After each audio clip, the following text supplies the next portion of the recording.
What's up guys, welcome back to my channel. If you're new around here, my name is Mateo7 and let's get straight into the video.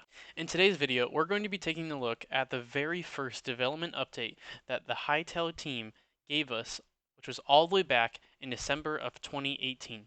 So the topics that we're going to include in this video today is going to be the user interface, the NPCs, Hypixel Studios as a whole, and about them. We're going to move on to the frequently asked questions, and then we'll wrap it up with their update around Christmas time in December of 2018. So, without further ado, let's get into the very first topic, which is user interface. Our first topic of user interface is the customization of the characters. So, right away in the get-go, the very first blog post that Hytale has put out already is keen on the customization that you can find in this game. I've stated this in my last video. If you haven't watched it, go and check it out. It is just the trailer and taking an in-depth view and comparing it to different games and just looking at the pros and cons of the game. So it'll give you a really good background for everything and kind of explain all this different stuff. But again, already they are giving us in the very first blog post they just want to really key in on the fact of the customization of this game and be able to customize it completely to you and how you want to play the game. So that's the very first thing. So they are showing this because they want you to know that you can customize the avatar, your avatar, to your heart's content, meaning that you can customize everything from clothing to physical appearance. This all includes multiple color schemes and options for each item. So the avatars are modular.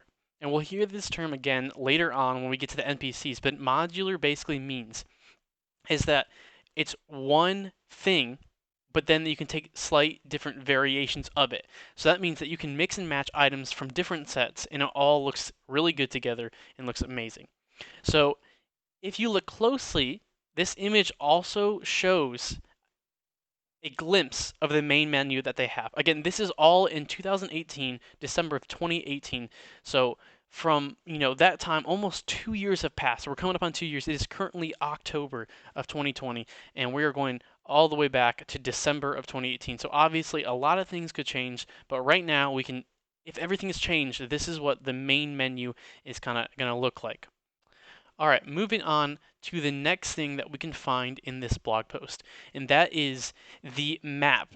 So again, in games that are similar, like Minecraft and other games like that, there are maps, but you never find really a map like this. So this map really helps you find quests, dungeons, world gates, and even your friends. So in the Minecraft map, all right, you have to go and create it. So you have to go get the redstone, you have to go get the iron and the paper and all craft it. And it doesn't show you where different quests and dungeons. And that's mainly because Minecraft doesn't have that.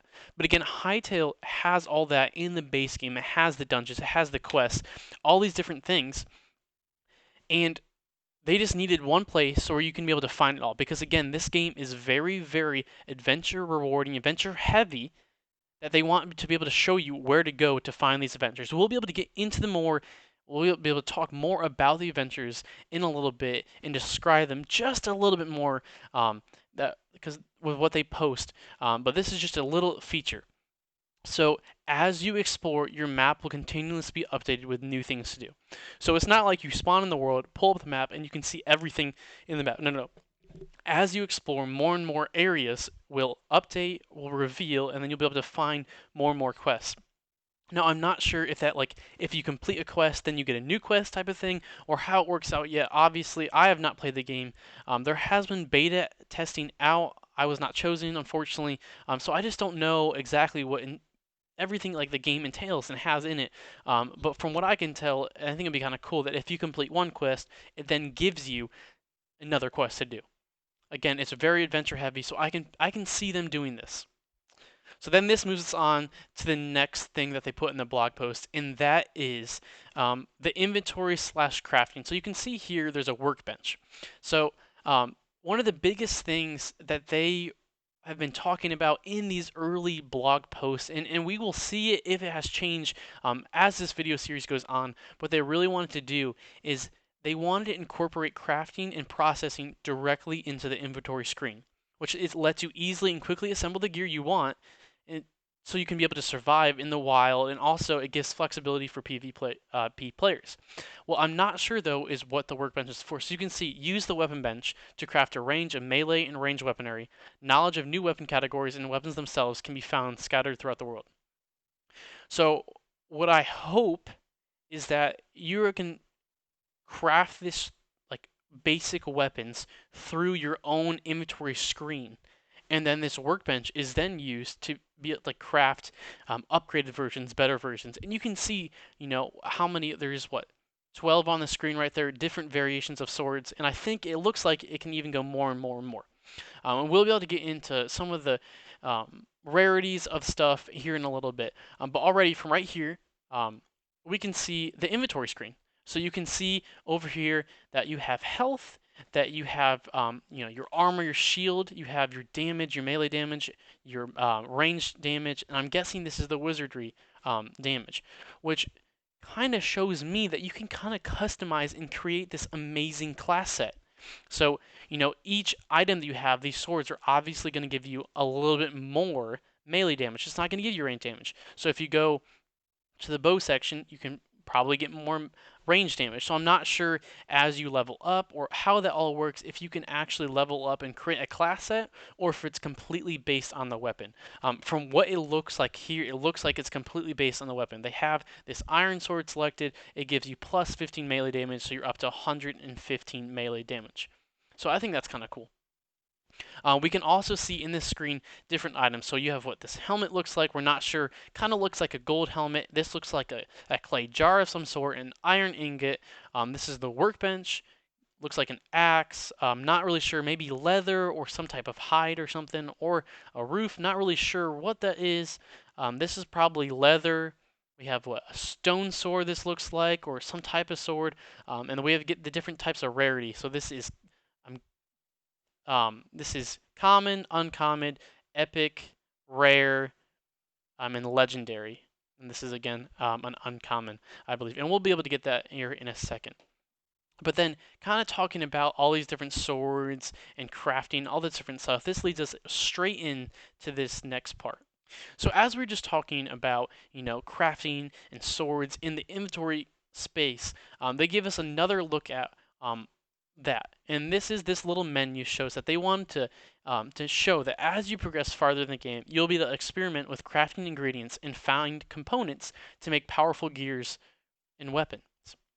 So that means is that as you adventure, as you explore, maybe the dungeons, maybe the quests, that you're going to be able to find things that you can add onto your weapons that will make them more and more powerful, and even your gear and your armor. So that's kind of cool. So this really rewards this rewarding crafting system, as they kind of said, allows you to combine and experiment to discover new recipes while also showing you all the recipes that you already have. So this rewarding crafting system allows you to combine and experiment to discover new recipes, and while also showing you all the recipes that you already know. So that's kind of interesting. So again, we don't really see this in Minecraft or any other game that I have played, even with modding, really. So really, as you adventure, as you go and maybe do these dungeons and quests, like I said before, you can find these different recipes, you can find these different gears that, or whatever it is, enhancement, upgrades, and add it to your weapon, and then make them more and more powerful as you go on.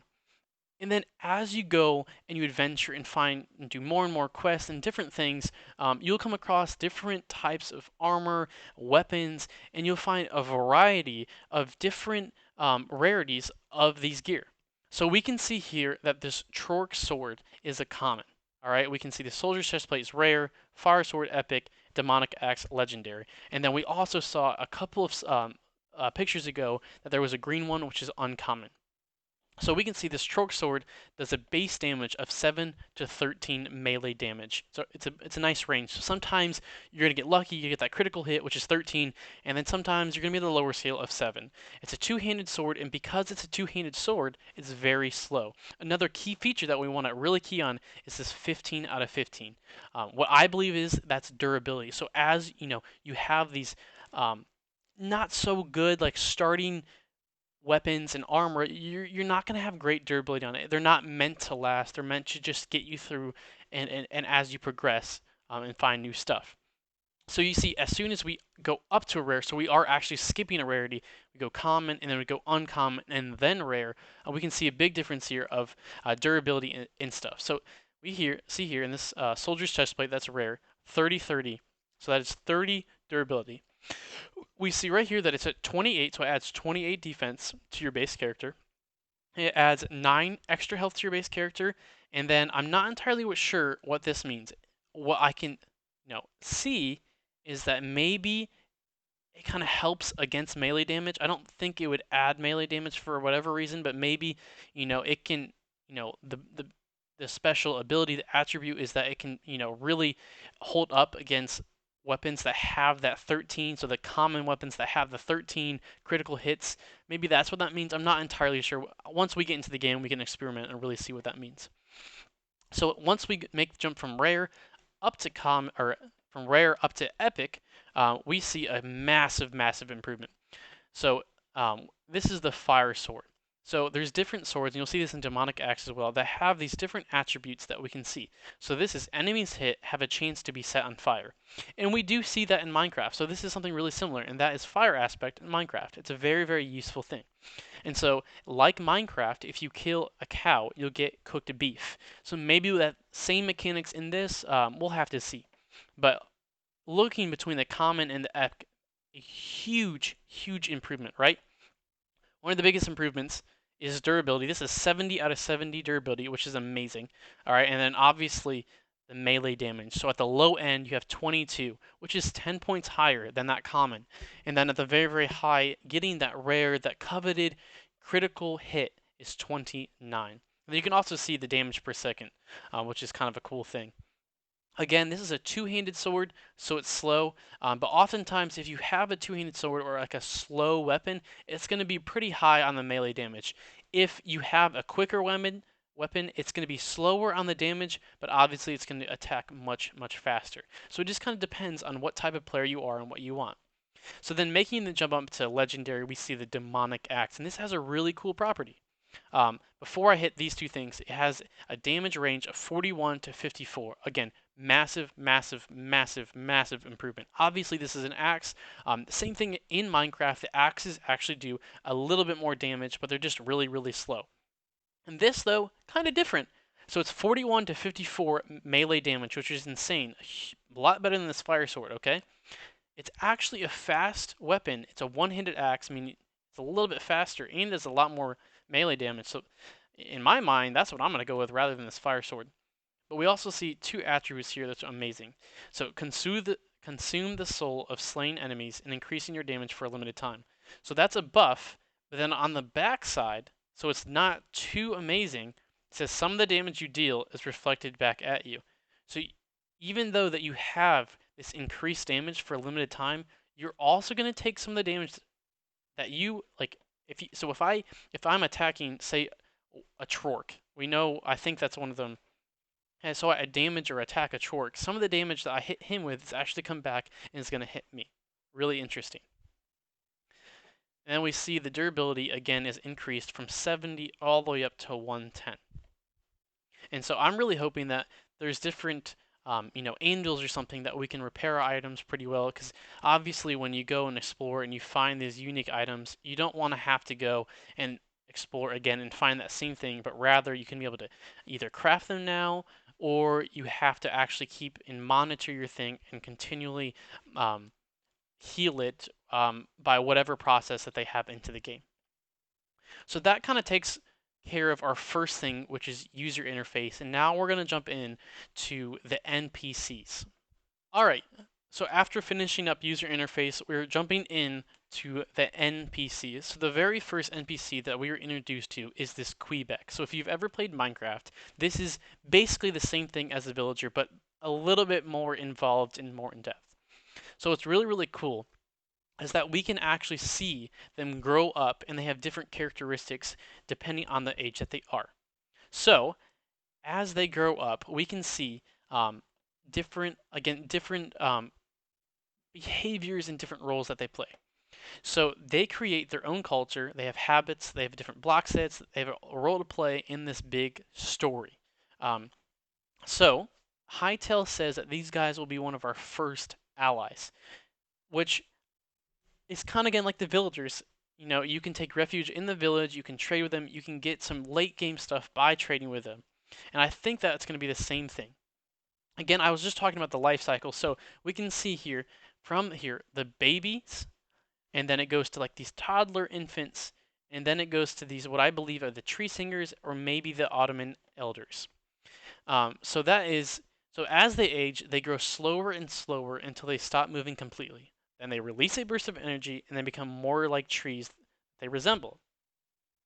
Um, so I'm not entirely sure if this is one of those elderly autumnal guys, because it says when an elderly Cuibeck adopts this new form, which is the baby. So after they hit the latest stage in their life cycle, again, they release the burst of energy and they become much more like the trees. When that happens, their seeds fall to the ground and then they form the basis of the next generation, which is these little guys. So the young Quebecks, these little babies, never actually get to meet their parents, but instead they get to learn about the history from the tree singers. So what I take it is that because these guys are alive or whatever, these are probably the tree singers, and these are the new little babies. So we can see a little bit of life cycle. So it goes from these little babies to this toddler, infant, kid stage to this guy, and then probably to this guy right before he hits this very last stage of his life. So um, these guys are going to really help you out in the very beginning of the game. I'm sure you're going to be able to trade with them and do different things, and actually probably seek refuge with them. So that leads us on to the next one, which is the Trourx. So these guys are really, really, really cool, and there's going to be so many variations. So Trourx make for very formidable enemies, and they come in many shapes and sizes. So I already talked about with our character is that they're a modular unit. Same thing applies to this. So what the modular unit again means is that there is one guy, so this sentry, and then there's different variations. As you can see, they all look pretty similar, but they're unique in their own way. They're just different variations. So we can see in the top left there's a sentry, and I believe they do their each own thing. So the sentry, it says they have eagle-eyed sentries. So they might be taking, that they might be the scouts. They might be looking in the watchtowers or whatever. If there's villages, they might be like the overwatch, and so that you can't just sneak up on the band. You have hunters, and I can imagine that they go out there with their wolf pet. The wolf pet might be able to smell you out, be able to track you down, and the hunter will then follow him. And I'm not sure if he's going to be bringing like a hunting party with different people involved, but it'd be really interesting. So again, to recap real quick, the sentry has very good eyesight, can probably see you, and then warn his other allies about you, and then they can all come and attack you. The hunter is sent out to try to find you, hunt you down, and then bring the pack. There's the warrior. I can imagine that he's going to have more damage, more melee damage than all of the other guys. His axe is huge. He's just a big brute that's meant to go out and kill. The shaman probably looks like a healer or a mage, so he's going to kind of sit back with that be that ranged attack on you, and just do some damage that way. And then last but not least, you have the chieftain, so the guy that's in control of the whole thing. So it'd be interesting if you're able to take the chieftain out, and if everyone after that kind of disperses, or if you kill the chieftain, then they get even more angry and they come at you with some renewed vigor, and they come at you with a little bit more damage, which I think would be kind of interesting and cool. So each of these Trourx types, they have a different pattern of behavior, and this is reflected in the way they look and act in game. So I'm really, really interested to see how they take that really and see what they do with it. And again, they did say this is just a few of the different variations. So I believe there are going to be more. And that's going to be true for every single mob in this game. So every single creature is that there's going to be different variations. And as we see, as we get into the bosses and stuff, each has their own characteristic, their own behavior, and that if you learn their behaviors, you're going to be able to defeat them easier and easier. So before we get to the bosses, we're going to be talking about some of our favorite things, which is the animals. So right off the bat here, we can see that we're in this amazing, lush savanna biome. You can see the saber-toothed lions coming and attacking this player. He's trying to run away. It looks like maybe there's fire behind him or something. So maybe because it's in the savanna, it gets so hot, maybe fire can randomly come because the heat of the sun. We can see these different trees. Kind of looks kind of like birch wood that we see in Minecraft as it's lighter than maybe oak or maybe acacia. I'm not entirely sure what the wood types is, but we have different variations of wood types, and overall This is a very kind of a plain, dusty, hot environment that you can see that, the normal savanna is. So getting straight into the animals now, though saber-tooth lions are actually really, really cool, and they actually do their own thing. And they have their own behavior and stuff. So they really wanted to make this kind of in-depth characteristic, in-depth behavior of animals. So you can see here that they actually hide in like bushes, and then as they wait for their prey to come around, and as soon as they get close enough, they're going to pop out and they're going to come and they're going to kill them. So this is really cool. So I think the same thing will happen to you. So maybe they're laying around waiting in the bush for you just, just walking through unsuspectedly, and all of a sudden they're going to jump out at you and attack you. They're going to be surprise attack you, and that gives them the advantage. Along with these animals, there's going to be tons and tons of animals that you can domesticate. If you don't know what that means, basically that you can just take them under. So in like Minecraft, there's wolves, you can make them dogs. There's cats, they can make them own. You can make them and they can be your ally and they can live with you in your house. There's going to be also tons and tons of opportunities to hunt different wild animals. And whether that's going to be, predators, so like lions and other things like that, or it's more like deer and antelopes and all that different stuff. There's going to be tons and stuff to either hunt, domesticate, and even animals that you can raise yourself. Um, so we can see another type of animal, which is the complete opposite spectrum, and that is these chickens. So the chickens kind of are cool. These are one of these animals that you can actually kind of raise and grow up yourself. As far as I'm aware, everything that I've seen is that you probably need a chicken coop in order to deal with these things. Unlike Minecraft, you can't just put some fences around or trap them somewhere. You actually have to give them a place to live, give them the place to lay eggs, and then over time these will probably grow and grow and hatch, and you'll have more and more chickens as you go along. So one of the big things that they have, the Hytale team, has promised us is that whether it's wild or domesticated, they're really trying to ensure that animals behave intuitively. For instance, these little chicks that you see on the screen, they're going to be following their mother hen. Um, Another example is that the grown chickens will jealously guard their eggs. So if you try to go and like steal one of the eggs from a chicken that's not yours, that's not familiar with you, they're going to come and they're going to get mad. They're going to start pecking at you. But if you create this safe environment, so if you have a coop and these, maybe a fence around it too, so that they're safe, that wild predators, animals can't get to them, just like the one that you can see up in the corner right here. This fox is eagerly trying to kill him. Look at him. So if you create this safe environment, they're going to trust you, and you're just going to be able to take their eggs, and you're going to be able to harvest from them, which is a really, really cool thing. As we got through so far, different, examples of, so we have Trourx, we have, wild tooth saber lions or tigers, and then we have our chickens, and also we can see a fox up there. We're moving on to monsters. So these monsters are most likely what we will find in the dungeons. So again, this game is really encouraging and motivating to go out, adventure, go through these dungeons, explore, and defeat bosses. So these monsters kind of look like one of the Pokemon, whether it's the Geoman, Geodude, something like that. They kind of look like that. Really interesting, kind of scary skull with like legs coming out of his head. Not entirely sure what's going on, but he is kind of scary. And I mean, I can't imagine if I'm just going through the dungeon all of a sudden out of a dark corner these guys pop up. It'd be kind of scary.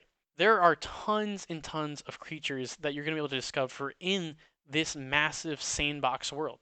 Um, they not only have just these monsters and mobs that are going to be attacking in the dungeon, but they also have hand-designed boss encounters and combat challenges. So this is really, really cool.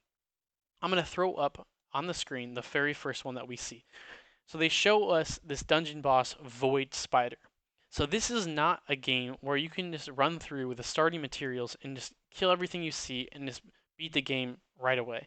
Instead, they have made these encounters to where you actually have to learn and study the behavior of these bosses if you want to win, if you want to succeed and kill them. So they even said this is boss encounters are intended to add depth into the game. Whether you're playing solo or taking them on with a group of friends, it usually won't be enough to simply show up with strong armor and a weapon that does loads of damage. You're going to have to learn how each monster operates in order to overcome them. Which again, we don't see this in any other game that I have played really, besides like a game like Monster Hunter. So if you're familiar with that game, you really need to understand the behavior and how it attacks, how it defends, how it when it runs away, all these different things all combine into this one combat experience. And that all leads up to this big thing. So you can go in, you can send scouting parties, you can go in with maybe like a sword that you're some materials that you're not too afraid of losing, and you can kind of see what it does, or you can go with a big group of friends and each aggro them, learning the different behavior types of this boss and then be able to take it on after that. We're not sure, and I'm guessing that these bosses are in places right before where you get, your loot, that you go through these dungeons or different things, but I'm sure that you do get some pretty special rewards after killing these guys. The Hytale development team wanted to leave a lot of it, a surprise, and they didn't want to spoil too much for us. But another one of these bosses that they've showed us is this big thing. I'm going to put it up on the thing. It's going to be a little bit small, but it is just this big lava rock monster dude, which is kind of a cool guy. Really cool animations and stuff. So there are a few other NPCs that they wanted to show us. The first one is this cat. So you can see this like little GIF of this cat. It's pretty cute. The next one is this pigeon. So we're not sure if we can actually have pigeon carriers or something like that. That'll be really interesting to carry news and mail throughout the world.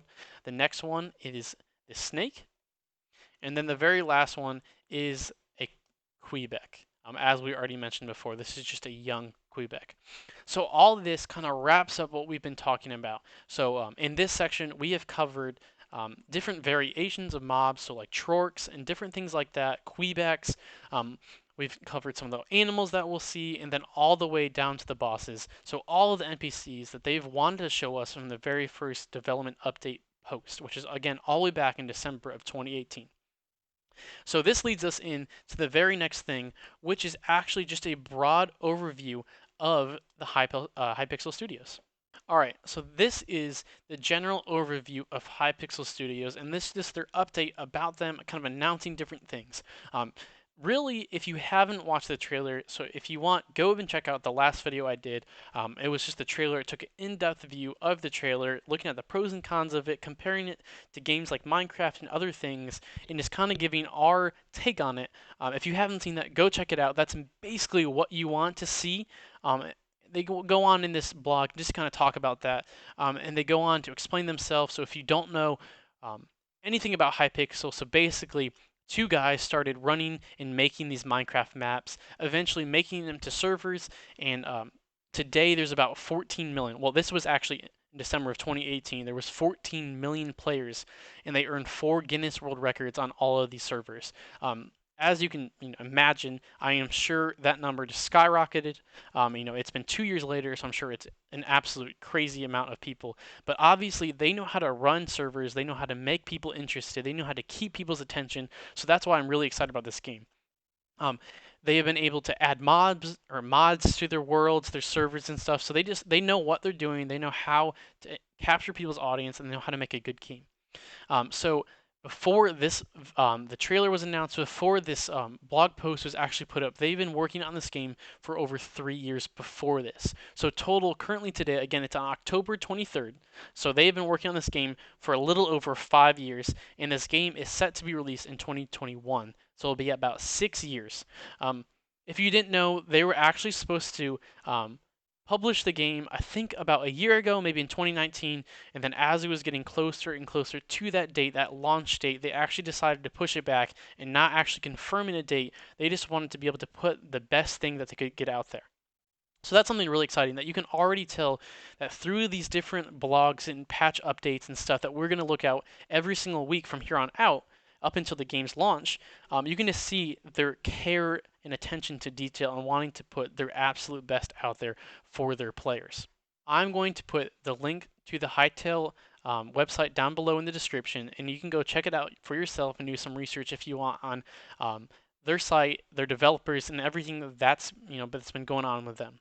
All right, this might be one of the most important actual content parts of this video, and that is frequently asked questions. So the very first one is, when is Hytale coming out? So the date is still yet to be confirmed, but they're just eager to get the gameplay into the hands of players, but they wanted to make sure that they really put, again, the best stuff out there possible for their players. They don't want to release a half, finished product. I can say, like I said before, the release date is supposed to be in 2021, but we are not sure actually what the actual date is. But every single Saturday we're doing a series on Hytale news, and so as soon as that information comes out, I'm going to put it out there, and every single week leading up to that, I'll be constantly announcing it, and make sure you guys know that date. Another question is, what are the different ways that I can play Hytale? So basically, kind of like Minecraft, there's three different areas. There's adventure mode, mini games, and creative tools and stuff. So adventure mode is essentially your survival in Minecraft. It's sandbox space, go out, adventure, explore, and build, doing all the work yourself. Mini games is kind of like your servers, kind of like your Hypixel Studios, um, and all that different stuff. Hunger Games, that's Bed Wars, all the different fun stuff with servers and be able to play with friends in these small mini games. And then creative and all the tools and stuff that they designed for this, which is again just like creative Minecraft, but they have taken it to a whole new level. They have essentially taken Minecraft, added all their favorite mods, and tweaked a little bit of the textures and added more stuff in the game. And that's what they did for creative in this game. It is an amazing, amazing game so far, that from what I can tell. All right, so this leads us into our very, very last portion of this video, which is their update right before Christmas in 2018 in December. So there isn't too much in this point or this portion besides this dynamic fog that we'll see here in a second.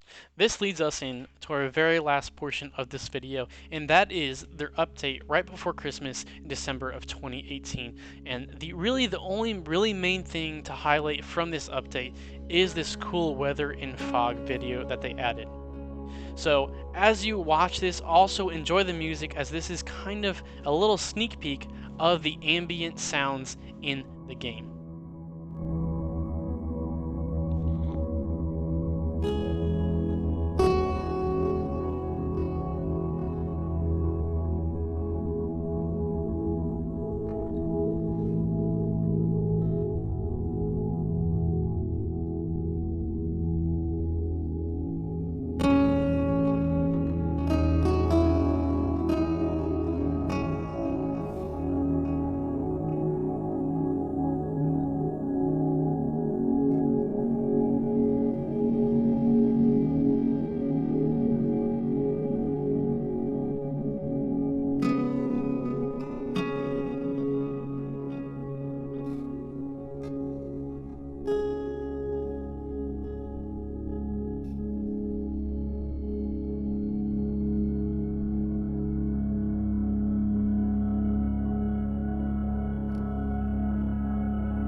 So we can actually see a few important details in this video. So as we're going, we can see these amazing new biomes, these different mobs and creatures. So we see some ox, we see some deer, these cool mushrooms. We can see the fog rolling in. And as a little precursor, the fog and mist is not always like this every single day. It kind of randomizes, but in this video, they really cranked it up just to show what they have. In this scene, we can see flowers, we can see the brush, we can see different trees in the savanna biome. Again, you can see the saber-toothed tigers in that bush waiting for some unsuspecting prey to walk by. We have the tundra, so you can see maybe some snow everywhere. You can see this cool river with ice in it. You can see this mist roll through on this cold morning day. It looks really cool, and you can see these leaves, which is amazing. You can see some wind as they're kind of rustling around, and that leads us into the very volcanic biome. You can see that village, so maybe it's not a village, maybe it's a dungeon. You can see down there, you can see this little like lava rock monster. You can see all this lava everywhere.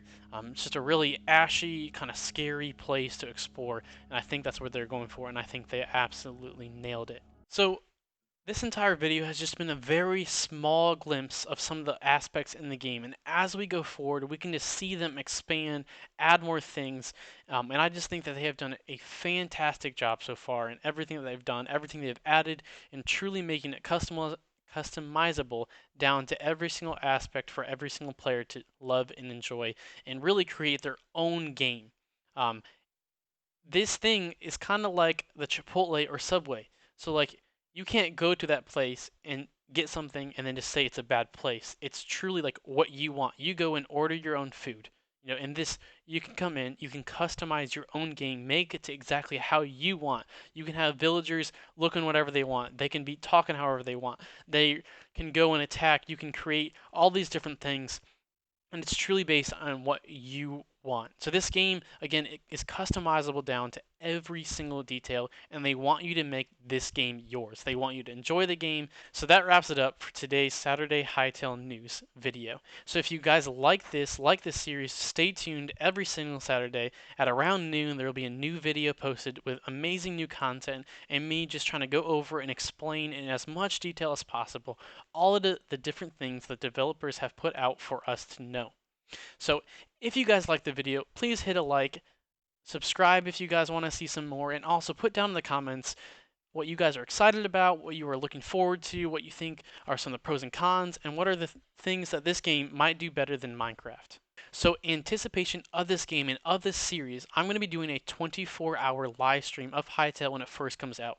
So you guys can go check me out at twitch.tv/Mateo7. I'm constantly live streaming. I've been streaming Minecraft, I stream Call of Duty, Among Us, Gary's Mod, all these different games, and I do that every single day, or just about every day. And then as soon as Hytale comes out, again, I'll be doing a 24-hour live stream. Every single video, I'm going to be announcing that just as anticipation, get that word and get the the excitement out there that this game is going to be amazing. Throughout that live stream, I'm going to be trying to hit every single aspect in detail of the game. So we're going to be looking at the adventure side, we're going to switch into the creative side, and maybe some of the mini games, all the different fun stuff. I'll even try to maybe create my own little video and just really show you what the game has to offer. And if you are kind of on the border of what you want to do, if you want to buy the game or not, you can come out, check out the live stream, and just really see for yourself if you're interested in the game. So again, if you're interested in watching some of the live stream, if you're interested in some Minecraft or other videos, come and check me out at twitch.tv/Mateo7. I'm there all the time, constantly going live, playing different games. You can come out and join just the fun live stream and atmosphere that we have.